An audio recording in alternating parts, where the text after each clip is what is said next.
माहिर कानून अजहर सिद्दीक साहब ने भी हमें ज्वाइन कर लिया है। अजहर साहब बहुत शुक्रिया बोल न्यूज़ के लिए वक्त निकालने के लिए। बाबर अवान साहब ने जो दफ़ात जिस तरह बयान की उसमें ख़ासतौर पर जो दूसरी दफ़ात है पहले उस पर बात कर लेते हैं। अजहर साहब के अगर अदालत दहशत गर्दी की इजाज़त देती है तो ही वो लगाई जा सकती है, तो फिर अदालत की इजाज़त के बगैर किस तरह से पुलिस ने यह दफ़ा इमरान खान साहब के मुकदमे में लगा दी?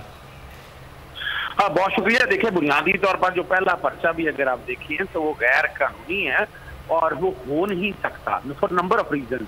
एक तो है जो वो एग्जीक्यूटिव मैजिस्ट्रेट हैं, असिस्टेंट कमिश्नर है और उनको ये इख्तियार नहीं है इस तरह का पर्चा देने का। वो रास्त मुद्दई है ना, उनको किसी ने कहा है तो मुद्दई है वो जज साहब है। जज साहब अपने इख्तियार इस्तेमाल कर सकती थी। जज साहब अपने तरीके अदालत या और कार्रवाई करनी थी, उसका नोटिस ले सकती थी। लेकिन ये डेफिनेशन में दहशत नहीं आता है और दहशतगर्दी की डेफिनेशन अकेले नहीं है, ये याद रखिएगा। ये जब तक पाकिस्तान पीनल कोड के हवाले से कोई प्रोविजन ना लगे, मिसाल के तौर पर एक आदमी कत्ल करता है वहां पर या दंगा फसाद करता है तो वो दफा 7 लगाने के बाद आगे 7 ATL लगाई जाती है। इसमें जो कि 7 ATL खाली लगाई गई थी वो आज खारिज हो जानी थी। अगर पुलिस ये मुख्तलिफ दफात ना लेके आती तो आज ये FIR वैसे ही खारिज हो जानी थी और 788 अच्छा और वो दफात का साथ इजाफा किया है। तो दफात भी अगर रह नहीं सकेंगी और मैं जो समझ रहा हूँ आइंदा तारीख पर ये पॉसिबिलिटी है कि 788 डिलीट कर दी जाएगी और बाकी दफात जो हैं वो मुतल्लिका सेशन अदालत में भेज दी जाएंगी और ये यानी इससे बेहतर जमानत का क्या केस बनता है। बस पुलिस को एक मौका दिया गया है केस जो है वो रिकॉर्ड पर बना सके। सही। तो अजहर साहब, इस तरह के केसेस में फिर अब जब जिसमें पुलिस को नोटिस होता है, पुलिस से पूछा क्या जाएगा? इन 4 दफात की बुनियाद पूछी जाएगी, ये कैसे इस केस पर फिट बैठती हैं, इससे मुतालिक पुलिस से पूछा जाएगा?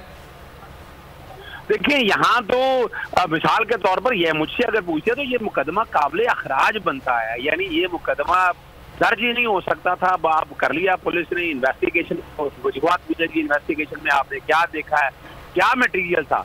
इमरान खान के जो भी अल्फाज हैं उस अल्फाज को दूर दूर तक देखा जाए वो खत के इज्जत में तो आ सकते हैं। क्या आपने किसी की इज्जत के हवाले से कोई सवाल उठाए हैं, लेकिन वो दहशतगर्दी इसलिए भी नहीं हो सकती। मैं एक छोटी सी बात में वैसे अर्ज करता हूँ।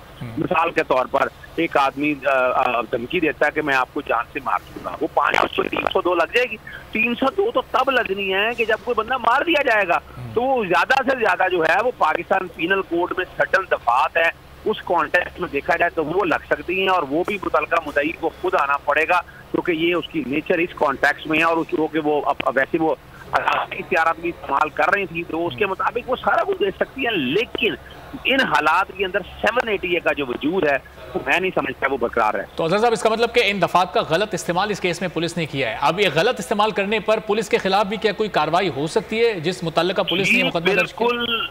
जी बिल्कुल। पुलिस ऑर्डर 2002 का ऑर्डर अपना 188 के तहत कार्रवाई 188 के तहत कार्रवाई हो सकती है। और ये याद रखिएगा, जिस मुद्दई ने ये दरखास्त दी है वो झूठी दरखास्त है और झूठी दरखास्त के ऊपर उसके खिलाफ भी कार्रवाई हो सकती है और देयर इज एवरी पॉसिबिलिटी अगर कार्रवाई हुई तो वो अपनी मुलाजमत से भी जा सकती है।